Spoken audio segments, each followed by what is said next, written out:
Bonjour et bienvenue dans le 12h30 sur RTI2. Voici les titres. Dans cette édition, nous découvrirons Seri Dimanche, une seconde célébration de la Tabaski au sein de la communauté musulmane. Et puis en France, dans la soirée du lundi 18 juillet, une fusillade a éclaté dans la rue Pompidou, dans le 11e arrondissement de Paris. On compte un mort et 4 blessés. Une fois de plus, soyez les bienvenus si vous nous rejoignez. Nous ferons une incursion dans le quotidien des familles musulmanes une semaine après la Tabaski. C'est le Seri Dimanche. Cette seconde célébration est appréciée de tous. C'est surtout une occasion pour des retrouvailles festives et des sorties détentes. Yacouba Koulibaly. Dimanche 17 juillet 2022. Une semaine après la fête de Tabaski, c'est le Seri Dimanche. Une occasion pour les familles musulmanes d'effectuer des sorties détentes. Il est 12h40. Le zoo d'Abidjan accueille de nombreux parents et enfants.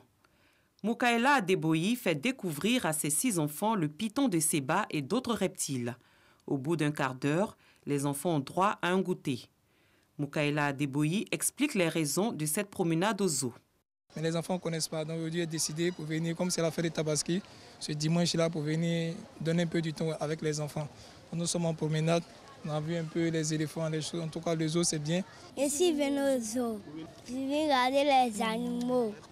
Papa, je suis contente.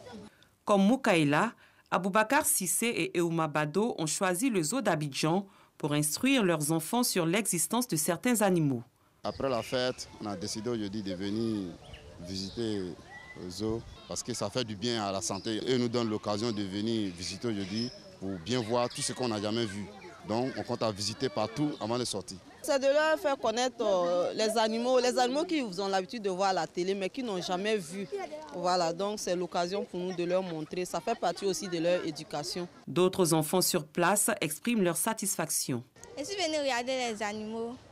Je voulais faire connaissance avec quelques animaux que je ne connaissais pas. C'est ma maman qui a voulu, elle n'a qu'à venir aujourd'hui pour venir voir. Comme aujourd'hui, c'est dimanche. Je gagne à découvrir de nouvelles choses, à me cultiver sur des animaux et peut-être d'autres choses qu'il y a dans le zoo. Anderson, responsable informatique au zoo d'Abidjan, nous donne une idée de la fréquence des visites. Le taux est assez bon. Voilà, comme vous pouvez le constater juste derrière, on a assez de monde qui sont là pour... Cap est mis sur la commune de Marcouri, où Ali Koulibaly a choisi un centre commercial comme cadre de divertissement et de détente avec sa famille. Passer du temps avec ma femme, juste, ça me fait du plaisir. Chaque année, Seri Dimanche est pour de nombreux parents et enfants une occasion de découverte. Un mot d'éducation à présent. L'opération d'affectation en ligne pour la classe de la 6e session 2022 démarre le 20 juillet à exactement 23h59. 438 622 élèves sont concernés par cette opération. L'information émane du ministère de l'Éducation nationale et de l'alphabétisation. Le ministre de la Solidarité et de la lutte contre la pauvreté au chevet de la famille Fofana, dont une partie de la maison a été détruite par les eaux de pluie. Miss Belmont Dogo a apporté aux membres de cette famille la compassion du gouvernement. Les explications d'Assita Sogodogo et Anissette Konon-Blessing. Les enfants Fofana, comme chaque matin, viennent revisiter leur maison détruite il y a quelques semaines par les eaux de pluie, tout en espérant trouver une solution. La nuit du 21 juin, il y a eu une pluie, donc la pluie a fait tomber notre clôture et c'est pas habitable, donc on a essayé de quitter pour chercher à se relocaliser ailleurs. Cette famille a trouvé refuge chez des parents et amis. C'est ici que vit le frère aîné. Après l'inondation, c'est ici, je dors maintenant. C'est la maison d'un de mes petits, donc comme la maison n'est pas loin, donc je reste avec lui pour le moment. Assis en pleine réflexion, les membres de la famille Fofana sont loin d'imaginer la visite de la ministre de la Solidarité et de la lutte contre la pauvreté. Miss Belmonde Dogo est venue constater les dégâts causés par les pluies et apporter son soutien matériel et financier aux sinistrés. Mais impacté en fait, lorsqu'on a vu les images, les vidéos, mais nous avons constaté tout à l'heure que les dégâts sont énormes. Et donc le gouvernement est venu apporter l'assistance à la famille Fofana. Ils recevront tout à l'heure une enveloppe pour leur permettre déjà de dégager tous ces grabats-là et ensuite voir dans quelle mesure remettre la maison à l'état des vivres et des non-vivres.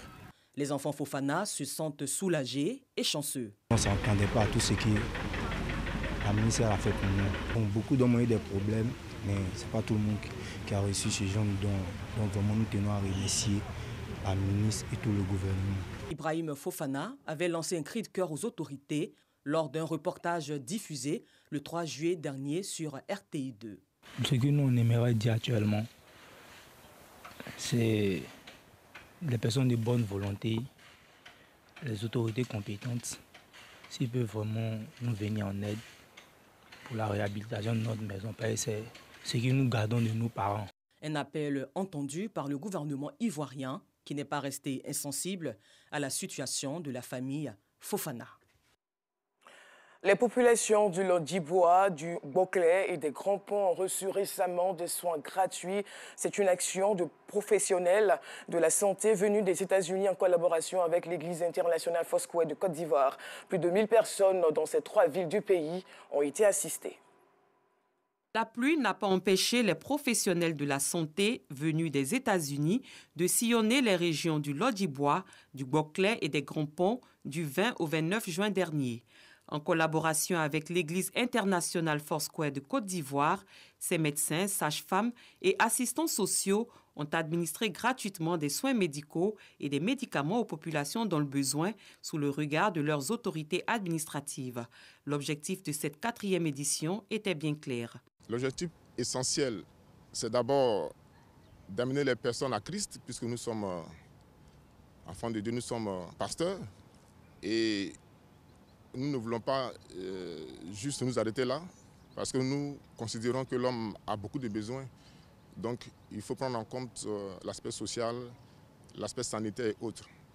Ce sont plus de 1000 personnes à Guitry, Fresco et Grand Laou qui ont bénéficié de traitements gratuits.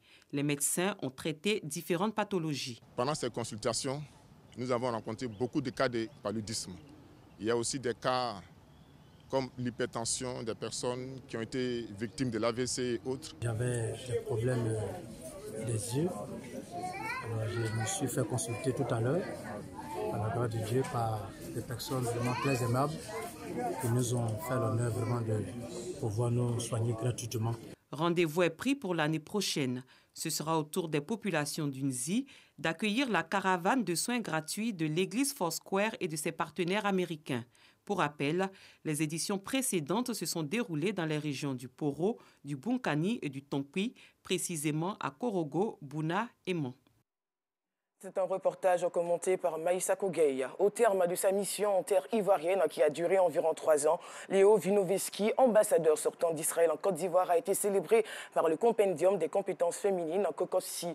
Cette cérémonie d'hommage s'inscrit dans le cadre des relations bilatérales entre l'État d'Israël et la Côte d'Ivoire. Elle vise à rapprocher davantage les 2 pays et à promouvoir l'égalité hommes-femmes. Clément Boko. Pour son appui constant à l'essor du Compendium des compétences féminines de Côte d'Ivoire, COCOFSI, l'ancien ambassadeur d'Israël en Côte d'Ivoire, son Excellence Léo Vinoveski, reçoit ce jour un prix spécial, une cérémonie d'hommage qui témoigne des bonnes relations entre les 2 pays. Je suis une alumni de Machav, donc j'ai beaucoup appris et j'étais très heureuse d'apprendre avec l'ambassadeur qui est là et surtout de partager ce que je sais avec Israël. Et aujourd'hui, il s'en va. Quoi de plus normal? Il a fini sa mission de nous retrouver entre anciens de Machav et alumni de la chaire qu'il a contribué à former pour lui dire grand merci. Le diplomate se dit heureux de cette marque de sympathie à son égard et réitère l'engagement de son pays à œuvrer pour l'égalité des chances. Nous avons travaillé ensemble dans les différents domaines, notamment dans le domaine de la formation pour la femme, pour la paix, pour les valeurs démocratiques, les mêmes valeurs que nous partageons là en Israël. Et comme je dis beaucoup de fois, Israël, même si c'est un petit pays, il est un grand ami de la Côte d'Ivoire. Après 3 ans passés en terre ivoirienne, l'ambassadeur fait ses adieux sur une note de gaieté. Pendant sa mission, il a permis à plusieurs membres du COCOFSI de bénéficier de bourses d'études en ingénierie du genre. Direction Béoumi au centre du pays. Grâce à une ONG allemande, le village de Bakzou, situé non loin du fleuve Bandaman, bénéficie d'eau potable. Une action saluée par l'ensemble des villageois et autorités administratives, comme nous relate dans nos prochaines éditions Soro Corona de RTI Boaké. Des scouts de diverses confessions religieuses se sont réunis pour parler paix et cohésion. Une rencontre qui se situe dans le cadre du programme Messenger of Peace. Son but, sensibiliser les scouts au vivre ensemble. Clarisse Kanyala.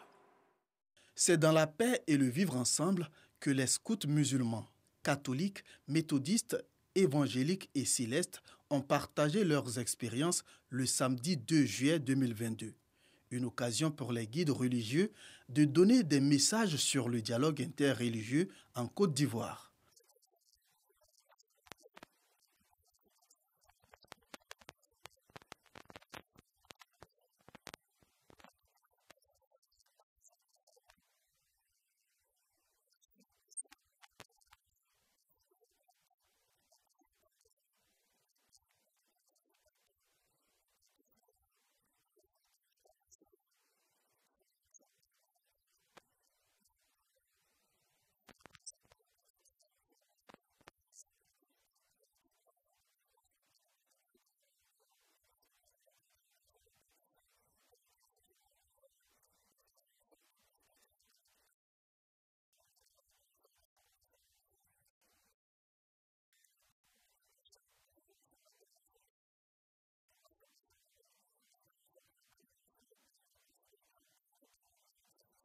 Cette cérémonie est une initiative des scouts musulmans de Côte d'Ivoire, SMCI.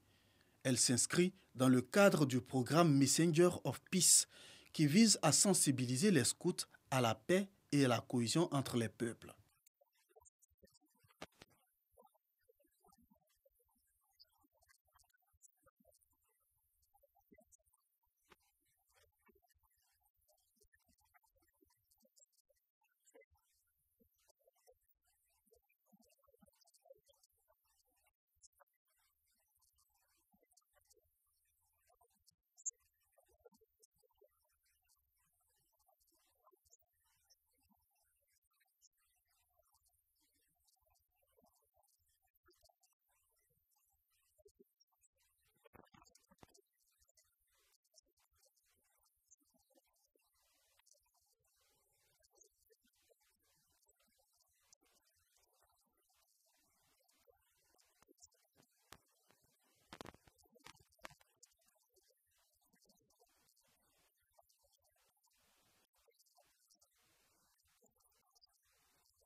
Le scout est l'ami de tous et le frère de tous les autres scouts.